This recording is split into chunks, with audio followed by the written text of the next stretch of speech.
Pour cette seconde vidéo, j'espère que vous avez fait des tests. Il est très important dans la mise en pratique de faire des tests, d'essayer, de se planter, d'aller chercher. Les essais-erreurs, c'est la base de l'apprentissage. Et c'est en faisant des essais que vous allez pouvoir apprendre et être à l'aise avec toutes ces notions-là.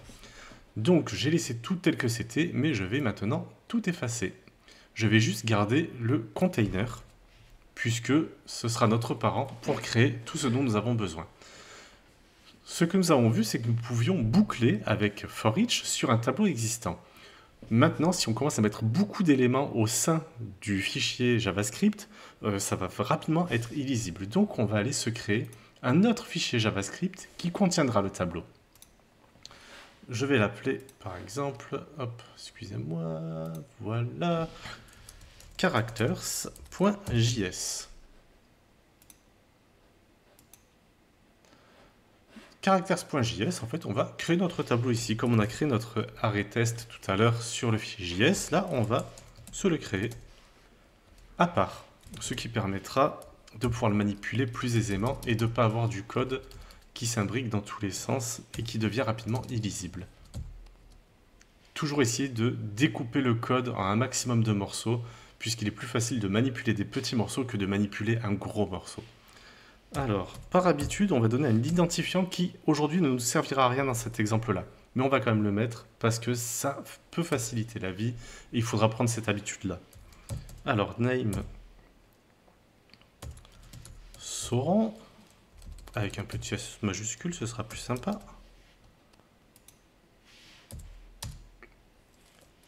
Image. Donc, dans notre dossier image, on va prendre le chevalier feu.jpg. Et là, on voit qu'il y a une erreur, parce que Kiki ne fait pas attention. Ce n'est pas un égal, mais bien 2 points, puisque nous sommes à l'intérieur d'un objet, entre les accolades. On va lui donner une santé else 200. On va lui donner une magie de 19 et une puissance de 25.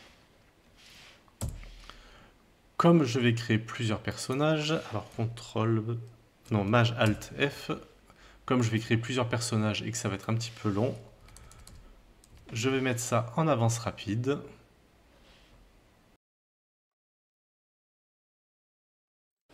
Voilà, nous avons créé donc le tableau qui est ici avec à chaque fois un ID, un identifiant différent, un nom, une image, et puis après pour les valeurs, je vous laisse mettre un petit peu ce que vous voulez. Donc ce tableau, par contre, on a besoin de l'exporter. Puisqu'il va être importé ailleurs, il faut bien qu'on l'exporte d'ici. Donc pour l'exporter, on va utiliser export default characters. Globalement, ce module doit être importé dans notre app.js. Si on l'importe tel quel, ça ne fonctionnera pas. Pour ce faire, il va juste falloir que nous disions dans notre index HTML que le type ici doit être de module. Ça nous permettra, de pouvoir importer des informations dans app.js. De retour donc dans notre fichier app.js, nous allons devoir importer les personnages, le tableau de personnages. Donc on va pouvoir faire un import characters from characters.js. Donc on importe le tableau characters du fichier characters.js. Pour savoir si on a bien récupéré nos données, on va essayer de boucler sur le tableau characters.for each. Donc pour chaque personnage dans le tableau des personnages. Donc là, ce qu'on va faire, c'est qu'on va on va le mettre au singulier. Donc ça, ce sont les personnages. Et dans le tableau des personnages, pour chaque personnage, on va vouloir faire un console log de leur name. Alors si j'écris juste name, ça ne fonctionnera pas, bien évidemment. Nous sommes bien dans des objets. Chaque personnage est un objet. Pour avoir accès à l'information, il va falloir que nous sélectionnons l'objet dans lequel nous nous promenons, .name. Donc caractère.name, à chaque fois, ça va prendre pour ce premier personnage son nom, pour ce deuxième personnage, son nom, pour ce troisième personnage, son nom. Et dans ma console, ici, nous avons bien les noms qui apparaissent. Nous avons donc réussi à récupérer nos informations, ici en l'occurrence le nom. Et bien ce qu'on va faire maintenant, c'est qu'à partir de ces informations récupérées, on va pouvoir créer une carte avec tous les éléments qui la composent, et pour chaque personnage, une nouvelle carte sera créée. Allez, on est parti. Alors là, accrochez-vous, ça va être un petit peu long et rébarbatif, mais une fois que la carte est créée, on pourra mettre autant de personnages que nous le souhaitons. Alors on va se laisser ça sur place, et on va se refaire une petite boucle. For each caractère. Et c'est parti. Alors, pour savoir ce que nous allons créer pour les cartes, j'ai envie de vous proposer de se simplifier la vie et on va se créer un nouveau fichier ici, on va l'appeler memory. Memory.html. Et dans ce fichier, je vais venir récupérer une carte pour voir comment est composée la carte. Celle-ci ne sert à rien, ce n'est pas lu, c'est juste nous, ce sera un aide-mémoire. Pas plus, pas moins. Alors, si je prends le app et que je le mets là, voilà. Donc j'ai bien mon app ici, ma carte memory qui est en dessous, et ça va me permettre de savoir quel élément et quelle propriété je dois ajouter au fur et à mesure. Allez, on est parti. Donc dans notre section container que nous avons ici, nous allons déjà commencer par créer la carte. Hop, hop, hop. Donc je vais noter création de la carte. La carte dans sa globalité, c'est-à-dire le cadre externe. Donc nous allons faire un const card element qui va être égal à un document.createElement. Donc on va créer l'élément card element et ce sera une div. Donc c'est bien ça que nous sommes en train de créer, ce qui est là. Donc cette div, on va lui ajouter, je récupère son nom, on va lui ajouter avec classList un style. ClassList.add et donc le style c'est bien card. Et maintenant que c'est créé, on va pouvoir l'injecter, l'ajouter à son parent, à savoir container.appendChild. Et qui est-ce qu'on ajoute au container? C'est bien notre card element. Et là, alors je ne sais pas si vous voyez sur votre écran, mais j'ai 6 petits points, chaque point étant un personnage. Alors pourquoi ce n'est qu'un point? Tout simplement parce que là, il n'y a pas de contenu. De mémoire, on avait le width en feed content et le height en feed content. Comme il n'y a pas de contenu, finalement, ben, c'est tout petit, petit, petit. Maintenant, nous allons insérer dans cette carte élément l'image. Donc, création image. Donc, const image element qui va être égal à... Alors, on va se le copier. Hop. Là, attention, ce n'est pas une div qu'on veut créer. Maintenant, on veut créer notre image. Donc, image, img. Notre image element, on va lui ajouter une classe, puisqu'on voit qu'il y a bien la classe cardImage. Donc, .ClassList.add. Non, il ne faut surtout pas mettre le point, ça ne marchera pas. Donc, cardImage. Le problème, c'est qu'une image, si elle n'a pas de source, il ne va pas se passer grand-chose. Donc, imageElement.src pour définir la source de l'image. Nous allons là utiliser le chemin donné dans notre tableau de caractères. Donc, ce sera bien caractère.img. On avait mis image ou img? On avait mis image. Hop, c'est bien ça qu'on récupère. image. Nous allons également mettre, parce qu'on veut faire ça bien, un texte alternatif. Donc .alt. En texte alternatif, nous mettrons le caractère .name. Si l'image n'apparaît pas, nous aurons au moins le nom du personnage, ou pour les liseuses, ça pourra être très utile.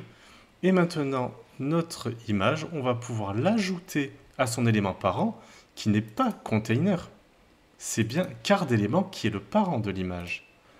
Si je reprends memory, on a bien l'image qui est dans la carte. Donc card element.appendChild. Et là, on va s'ajouter notre image element. Et là, aux joies, nous avons déjà nos images qui apparaissent avec le style qui avait été donné. Donc on a une bordure extérieure qui appartient, elle, à la carte, et nous avons la petite bordure intérieure et les fade-over qui appartiennent à CardImage. Voilà comment déjà nous avons créé très facilement, non pas une carte et une image, mais bien autant d'images qu'il y a de personnages dans notre tableau. S'il y en avait 18, nous aurions eu 18 images sans créer une ligne de plus. Et c'est comme ça que ça fonctionne. Et quand vous allez commencer à travailler avec des frameworks ou des librairies comme React, Next, Angular, Vue, c'est comme ça que ça fonctionne. On va prendre des tableaux, soit avec des données en dur, soit avec des données dynamiques qu'on va les récupérer en base de données, et on va boucler sur ces données pour créer toutes les cartes dont nous avons besoin. Alors un petit Maj Alt F, et on va continuer l'avancée de la création de nos cartes avec le JavaScript. Donc après ça, nous avons la div Properties. Donc la div Properties, globalement, ça va reprendre le premier élément. Donc les propriétés. On va récupérer, on va se copier ça, parce que je suis un gros feignant. Et là, nous mettrons Properties Element, Properties Element. C'est bien une div avec la classe Properties. Je récupère ma classe, donc je lui ajoute bien la classe. Et là, le Properties Element récupère la classe Properties et on va l'ajouter non pas dans le container, mais là vous voyez que c'est détaché, on va bien se le rajouter dans la card element. Et voilà, dans notre card element, nous avons bien notre image et notre cadre avec les propriétés. On va un petit peu aller plus loin maintenant. Nous allons continuer, nous allons ajouter le nom. Donc, le nom, Maj Alt F, j'aime bien quand c'est à peu près bien rangé. Nous allons avoir donc la création du nom, donc const, comment on va l'appeler, name element tout simplement, égale, allez on va se copier tout ça, puisque c'est toujours pareil. Donc ce ne sera pas une div, mais bien un h4, qui récupérera la classe nameCharacter. Hop, je récupère le nom de ma classe. Donc c'est bien mon nameElement auquel j'ajoute la classe nameCharacter. Et ce nameElement, je l'ai ajouté à son parent, non pas cardElement, mais propertiesElement. Ce qu'il y a, c'est que là, c'est un petit peu vide. Non, c'est normal. Il faut rajouter du texte. Là, on a créé un H4, mais un H4 vide. Si je vais voir dans mes éléments, j'ai bien mon container qui se remplit avec toutes les cartes, j'ai bien mon image, j'ai bien ma div properties, j'ai bien mon nom, mais il est vide. Donc comme pour les cubes rouges au tout début, pour les carrés rouges où on avait mis les petits chiffres à l'intérieur, on va prendre notre name element, on va lui ajouter un texte content, et en texte, ce ne sera pas un nom en dur, ce sera bien le nom du personnage sur lequel nous sommes en train de boucler, donc caractère.name. Et là, aux joies, nous avons les noms qui apparaissent. Nous allons passer sur un élément un petit peu plus complexe, à peine, que sont les propriétés. nous avions, pour mémoire, point de vie, la valeur, point de magie, la valeur, force, la valeur.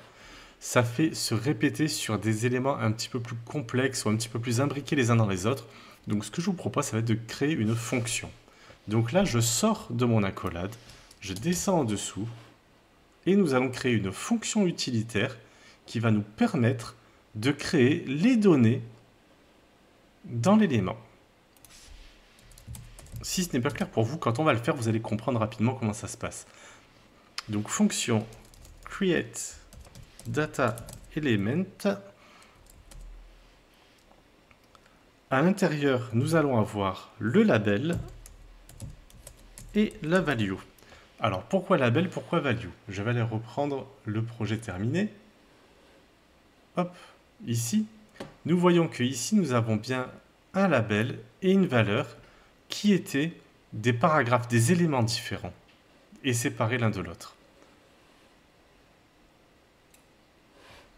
Donc, je reviens à ma fonction, j'ouvre mes accolades et maintenant, on va pouvoir créer nos éléments. Donc, const data element, ce sera égal à une div, puisque le label et la value étaient dans une div. On avait mis un displayFlex et un justify content between pour écarter les deux éléments, le label bien à gauche et la valeur bien à droite. Donc on a été là, donc un document .create element. Donc là, c'était bien une div que nous créons. C'est la div qui est là, une div data.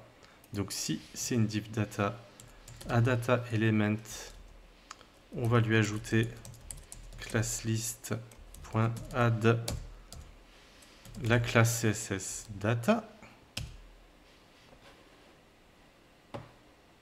que voici, voilà. Maintenant, à l'intérieur de cette classe data, on va créer deux paragraphes, deux éléments P. Le premier pour le label, le deuxième pour la value. Donc, on va se noter ce que c'est. Élément P pour label. Élément P pour value. Donc, const label element qui sera un document.create create element et ce sera un P qui lui n'a aucune classe en particulier, donc on ne va pas lui rajouter de classe, ce n'est pas nécessaire.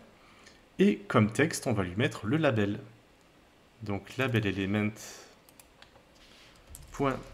.text content sera égal au label que nous passerons en paramètre ici. Si je copie ça et que je colle ça ici, maintenant on va avoir le value element que je copie-colle. Et ce sera la même chose. Hop là, j'ai peut-être un peu trop copié, un peu trop collé. Et donc ici, on mettra la value. Et là, avec ça, nous allons pouvoir créer nos éléments, nos cadres data. Évidemment, une fois que c'est créé, il faut bien retourner return notre élément data, donc data element. Donc je récapitule, pour chaque donnée, nous créons une div, la div data qui contiendra le premier et le deuxième. Donc le premier c'est le label et le deuxième c'est la valeur. Donc nous avons ici la label et la value et on retourne l'élément pour qu'il soit bien créé. Maj Alt F, comme ça on fait un petit rangement. Et là on va revenir donc dans notre boucle for each et on va pouvoir se créer nos propriétés. Alors, propriété. Des fois, j'ai les doigts qui sont un peu trop gros pour mon clavier, ou le clavier qui est un petit peu trop petit pour mes doigts, je ne sais pas.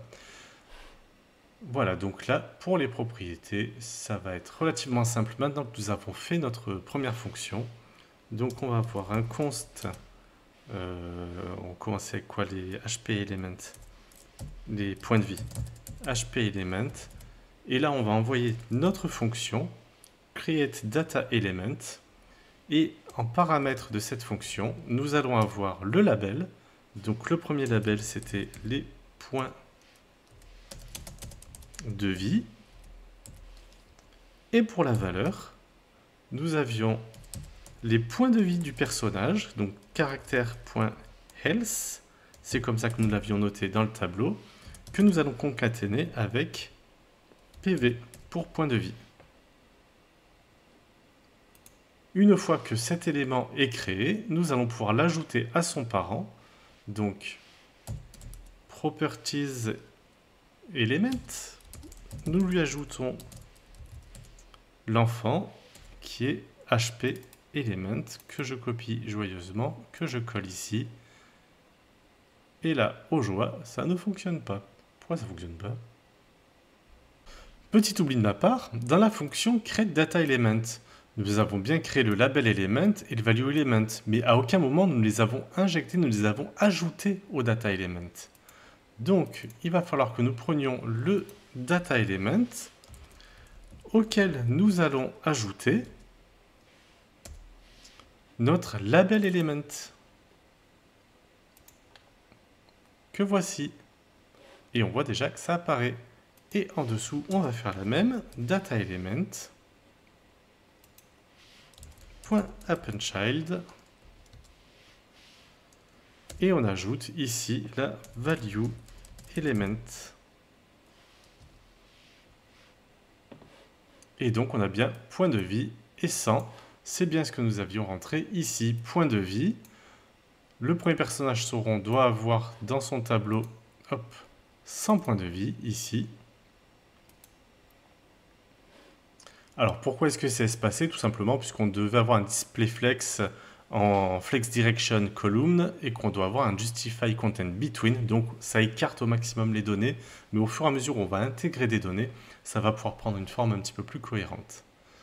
Voilà, nous avons corrigé ceci. Maintenant, nous allons revenir dans notre boucle.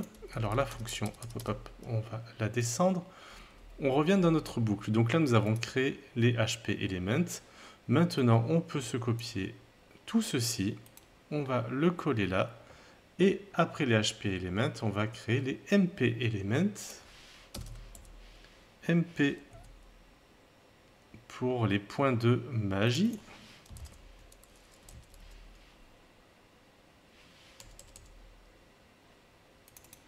On va déjà le copier ici, et c'était caractère.magie, puisque c'était l'élément magie dans chaque objet de personnage. Et là, ce ne sont pas des PV, mais des PM. Et pour finir, on se le copie une dernière fois.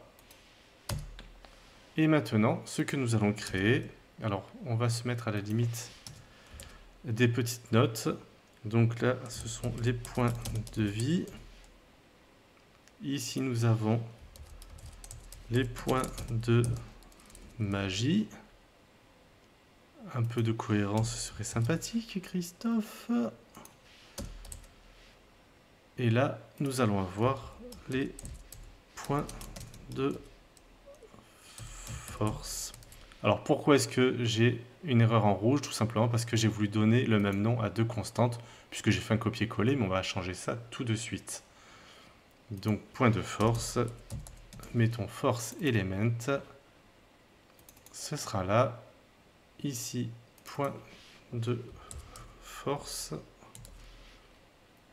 ou même je crois qu'on avait écrit juste force, même pas point. Et donc là, caractère point power, puisque nous récupérons la donnée power du personnage, et c'était attaque. Et voilà, donc, grâce à cette fonction qui va créer à chaque fois une div contenant le label et la value, nous allons pouvoir utiliser à plusieurs reprises cette fonction pour pouvoir créer le HP element, le MP element et le force element. Maj Alt F, on fait un peu de rangement. Nous allons maintenant nous occuper de la création des boutons. Alors les boutons sont, hop, on le voit ici en bas, dans une div de classe buttons. Donc ça, on sait le faire. Alors, création des boutons. Donc, nous allons créer une const buttons element. Toujours pareil, document.create element. Et ce sera donc une div.